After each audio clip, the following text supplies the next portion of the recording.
ಆತ್ಮೀಯ H16 ಅರ್ಥಾತ್ ಹೇ ಸೀತಾರಾಮಗೆ ಸ್ವಾಗತ.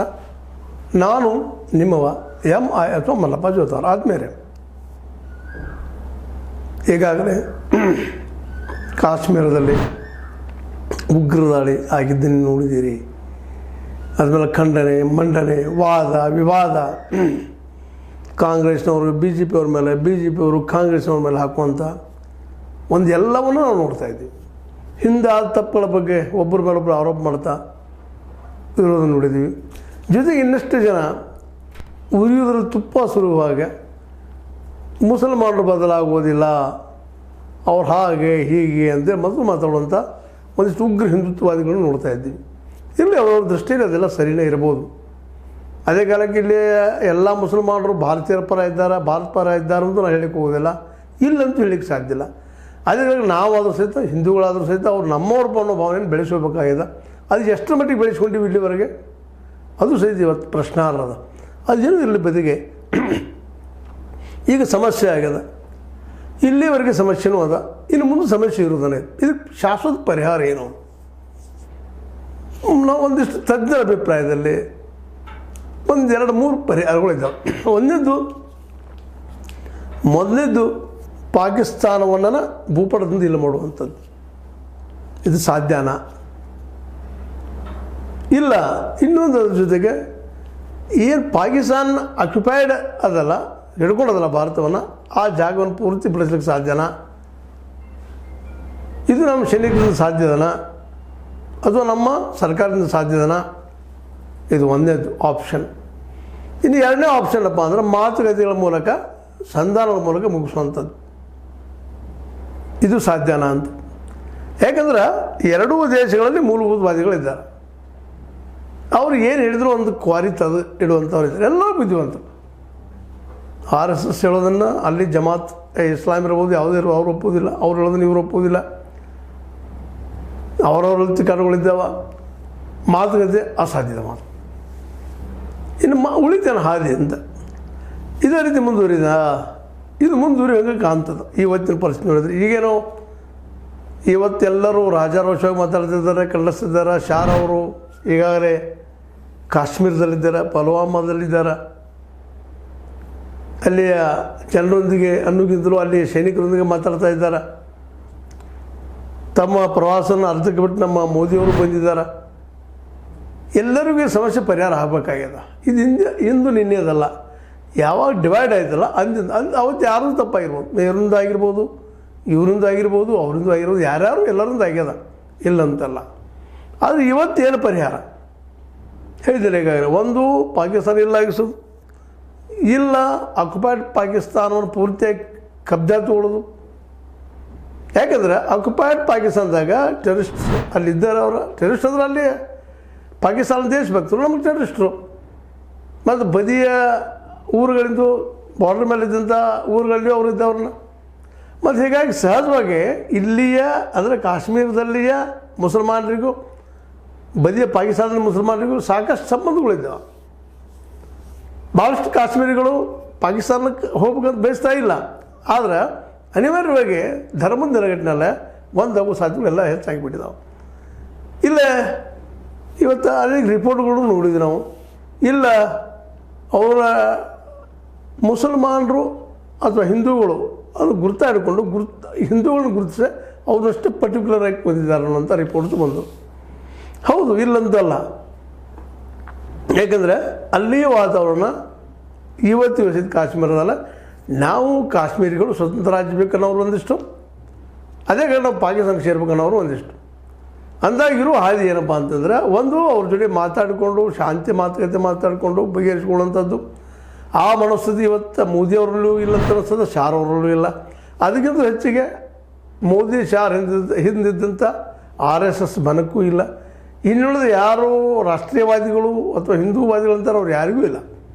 ಹಾಗಾದ್ರೆ ಗೆಲ್ರಿ, ನೆಕ್ಸ್ಟ್ ಹಾದಿನ ಪೂರ್ತಿಯಾಗಿ ಪಾಕಿಸ್ತಾನವ್ರಿಗೆ ಗೆಲ್ರಿ, ಲಾಹೋರ್ ತನಕ ಹೋಗ್ರಿ, ತೊಗೊಂಡ್ಬಿಡ್ರಿ. ಅದನ್ನಾದ್ರೂ ಮಾಡ್ಲಿಕ್ಕೆ ಸಾಧ್ಯದನ? ಸುಮ್ಮನೆ ಇದು ಹೀಗೆ ಹೋಗೋದ್ರಿಂದ ಈಗ ಮತ್ತಷ್ಟು ಸೈನಿಕರು ಜೀವ ಕಳ್ಕೊಳ್ಬೇಕಾಗ್ತದೆ, ಮತ್ತೊಂದು ಆಗ್ತದೆ. ಆದರೆ ಅವು ಅಷ್ಟು ಕಷ್ಟದವು, ಅದು ಒಪ್ಪುವಂಥ ಮಾತನ. ಯಾಕಂದ್ರೆ ಇವತ್ತೇನೊಂದು ಬಾರ್ಡ್ರ್ ಹಾಕ್ಕೊಂಡಿವಿ ನಾವು, ಆ ಬಾರ್ಡ್ರ್ ಈಚೆ ನಾವು, ಆಚೆ ಅವರು.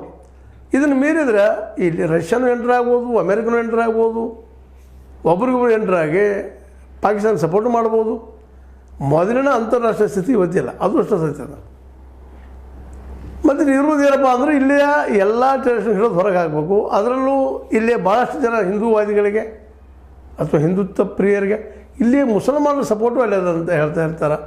ಹೀಗಾಗಿ ಇವ್ರನ್ನೆಲ್ಲರೂ ಕಿತ್ತು ಹಾಕ್ಬೇಕು. ಈ ಭಾರತದಲ್ಲಿರುತ್ತಿರುವಂಥ ಎಲ್ಲ ಮುಸಲ್ಮಾನರಿಗೆ ಪಾಕಿಸ್ತಾನ ಕಳ್ಸೋಕೆ ಆಗ್ತದನ? ಒಂದು ರೀಸನೇಬಲಾಗಿ ವಿಚಾರ ಮಾಡ್ಬೇಕಾಯ್ತು ನಾವೆಲ್ಲರೂ. ಸಾಧ್ಯ ಅದನ್ನು, ಅದು ಸಾಧ್ಯ ಆದರೆ ಇಲ್ಲಿ ಜನಾಂಗೀಯ ದಂಗೆ ಆಗೋದಿಲ್ವ ಭಾರತದಲ್ಲೇ? ಇದಕ್ಕಿಂತ ಹೆಚ್ಚು ಪರಿಸ್ಥಿತಿ ಕೆಡೋದಿಲ್ವ ಅಂತ. ಯಾಕಂದರೆ ಈಗಾಗಲೇ ಆರ್ಥಿಕವಾಗಿ ನಾವು ಅಭದ್ರಾಗಿದ್ದೀವಿ, ಬಡತನದಿಂದ ಒದ್ದಾಡ್ತಾ ಇದ್ದೀವಿ, ಸಾಲದ ಶೂಲದಲ್ಲಿ ಸಾಯ್ತಾ ಇದ್ದೀವಿ. ಇಂಥದ್ರಲ್ಲಿ ಇದು ಒಂದು ಜನಾಂಗೀಯ ಯುದ್ಧ ಭಾರತದಲ್ಲಿ ಸ್ಟಾರ್ಟ್ ಆಯ್ತಪ್ಪ ಅಂದ್ರೆ ಅದನ್ನು ತಡೆಯವ್ರು ಯಾರು? ಒಂದು ಕಡೆ ಪಾಕಿಸ್ತಾನದ, ಇನ್ನೊಂದು ಕಡೆ ನಮ್ಮ ಬಾಂಗ್ಲಾದೇಶದ, ಆಮೇಲೆ ಹೋದ್ರೆ ಅಫ್ಘಾನಿಸ್ತಾನದ, ಮಾಲ್ದೀವ್ಸಲ್ಲಿಯೂ ಮುಸ್ಲಿಮ್ಸ್ ಜನಸಂಖ್ಯೆ ಸಾಕಷ್ಟು ಅದ. ಹೀಗಾಗಿ ಸುತ್ತಮುತ್ತ ಅವರು ಜನಸಂಖ್ಯೆ ಸಾಕಷ್ಟು ಇದ್ದಾರೆ. ನಾವು ನೆಮ್ಮದಿಯಿಂದ ಇರಲಿಕ್ಕೆ ಸಾಧ್ಯನ? ಆಲ್ರೆಡಿ ಬಾಂಗ್ಲಾದಿಂದ ಬಂದಂಥ ಅನೇಕ ಮುಸಲ್ಮಾನರು ಆಸಾಮದಲ್ಲಿದ್ದಾರೆ ಅಂತ ನಾವು ವಾದ ಮಾಡ್ತೀವಿ, ಅವರಿಂದೆಲ್ಲ ಗದ್ದೆಗಳು ಆಗ್ತಾವೆ ಅಂತೇಳಿ. ಅದರ ಪರಿಹಾರ ಏನಪ್ಪ ಹಂಗಾದ್ರೆ? ಒಂದು, ಪಾಕಿಸ್ತಾನಲ್ಲಿ ಮಾಡಿಸ್ಬೇಕು, ಅದು ಅಸಾಧ್ಯ. International it is very difficult task. ಅದರಿಂದ ಚೀನಾದ, ಅಮೇರಿಕಾದ. ಇನ್ನಿಲ್ಲಪ್ಪ ನಾವು ಏನು ಗಿಲ್ಗಿಲ್ತನ ತೊಗೋಬೇಕು, ನಾವು ಮೇಲಿಂದ ತೊಗೋಬೇಕು, ಇಡೀ ಆಕ್ಯುಪೈಡ್ ಪಾಕಿಸ್ತಾನ ಬಿಡಿಸ್ಬೇಕಂದ್ರೆ ಅದು ಅಸಾಧ್ಯ ಆಗ್ಯದ. ಇನ್ನು ಇದ್ದರೆ ನಮ್ಮ ಜಾಗದಲ್ಲಿ ನಾವು ಇರಬೇಕಂದ್ರೆ ಅಲ್ಲೂ ಅವ್ರಿಗೆ ಕೊಡ್ತಾ ಇಲ್ಲ. ಹೀಗಾಗಿ ಇವತ್ತೆಲ್ಲ ಗೊಂದಲ. ಅದಕ್ಕಾಗಿ ನಾವು ಕೇಳುವಂಥದ್ದು ಏನಪ್ಪ ಈ ಸಂದರ್ಭದಲ್ಲಿ ಮಾತಾಡುವಂಥದ್ದು ಏನಂದ್ರೆ, ಮಾತುಕತೆ ಮೂಲಕ ಬಗೆಹರಿಸ್ಕೊಳ್ಳೋದು, ಅವ್ರ ವಿಶ್ವಾಸ ತಗೊಳ್ಳುವಂಥದ್ದು. ಇದು ಇಲ್ಲಿವರೆಗೆ ಪ್ರಯತ್ನ ಮಾಡ್ತಾ ಇದ್ದಾರೆ, ಆಗ್ತಾಯಿಲ್ಲ. ಈಗಂತೂ ಮೋದಿಯವ್ರನ್ನ ಸಾಧ್ಯ ಇಲ್ಲ. ಹಿಂದೆ ವಾಜಪೇಯಿ ಅವ್ರನ್ನ ಸಾಧ್ಯ ಆಗಿತ್ತು. ವಾಜಪೇಯಿ ಅವರಿಂದ ಸಾಧ್ಯ ಆಗಿತ್ತು, ಮಾತುಕತೆ ನಡೆದಿದ್ದು, ಒಂದು ಹಂತಕ್ಕೆ ಬಂದಿತ್ತು. ಅದರ ಕಾರಣದಿಂದ ಅದು ಆವತ್ತಿನ ಈ ಉಗ್ರವಾದಿಗಳು, ಮೂಲಭೂತವಾದಿಗಳಿಂದ ಅದನ್ನು ಬಿದ್ದು ಹೋಗಿಬಿಟ್ಟಿತ್ತು. ವಾಜಪೇಯಿ ಅವರು ಇತಿಹಾಸರು ಒಳ್ಳೆಯ ಸಾಹಸ ಮಾಡಿದರು. ಎರಡು ದೇಶಗಳನ್ನ ಸಮಿತವ್ರಂಥದ್ದು ಸಾಕಷ್ಟು ಡೆವಲಪ್ಮೆಂಟ್ ಆಗ್ಯದವು, ಇಲ್ಲಂತಲ್ಲ. ಈಗ ನಮ್ಮ ಮುಂದಿರುವಂಥ ಈ ಒಂದು ಆಪ್ಷನ್, ಪ್ರಮುಖ ಆಪ್ಷನ್ನ ಪಾಕಿಸ್ತಾನ ಇಲ್ಲ ಆಗಿಸೋದು, ಇಲ್ಲ ನಾವು ಪೂರ್ತಿ ಆಕ್ಯುಪೈಡ್ ಪಾಕಿಸ್ತಾನವನ್ನು ಅಂದರೆ ಪಾಕಿಗಳನ್ನ ತೆಗೆದು ಹಾಕಿಬಿಡುವಂಥದ್ದು. ಇದು ಅಷ್ಟು ಸುಲಭನ? ಇಲ್ಲಿವರೆಗೆ ಆಗಿಲ್ಲ, ಅದು ಮುಂದೆ ಆಗ್ತದನ? ಮೋದಿ ಅವರಲ್ಲಿ ಅಷ್ಟು ಶಸ್ತ್ರಾಸ್ತ್ರ, ಅಷ್ಟು ಬಲಾಢ್ಯತೆ ಇವತ್ತು ಬಂದದನ? ಚೀನಾವನ್ನು ಅಮೆರಿಕನ್ ಎದುರು ಹಾಕಿಕೊಂಡು ಹೋರಾಟ ಮಾಡೋದು ಶಕ್ತಿ ಪಡೆದದನ? ಇವೆಲ್ಲವೂ ಕೌಂಟ್ ಆಗ್ತಾ ಇದ್ದಾವೆ.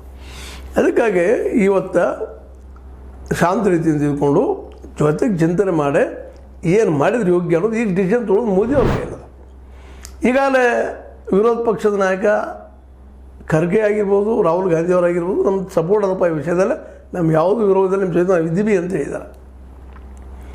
ಅಂದಾಗ ಈಗ ಯಾರ ಮೇಲೆ ಯಾರೂ ಆರೋಪ ಮಾಡಲಾರದು, ಎಲ್ಲರೂ ಒಕ್ಕಟ್ಟಾಗಿ ಒಂದು ಅಲ್ಲಿಯ ಪಾಕಿಗಳನ್ನು ಪೂರಿ ದಂಡಿಗೆ ಹೋಗೋದು ಹಾಗೆ ಇಲ್ಲಿಯ ಲೋಕಲ್ ಕಾಶ್ಮೀರಿಗಳಿಗೆ ವಿಶ್ವಾಸ ಬೆಳೆಸ್ಕೊಂಡು ಅವ್ರನ್ನ ಮುಳುಗು ಮಾಡ್ಕೊಳ್ಳುವಂಥದ್ದು, ಅದು ಬಹಳ ಕಷ್ಟ ಸಾಧ್ಯ ಅಂತ ಅನ್ನಿಸ್ತಾ ಇದೆ. ಯಾಕಂದ್ರೆ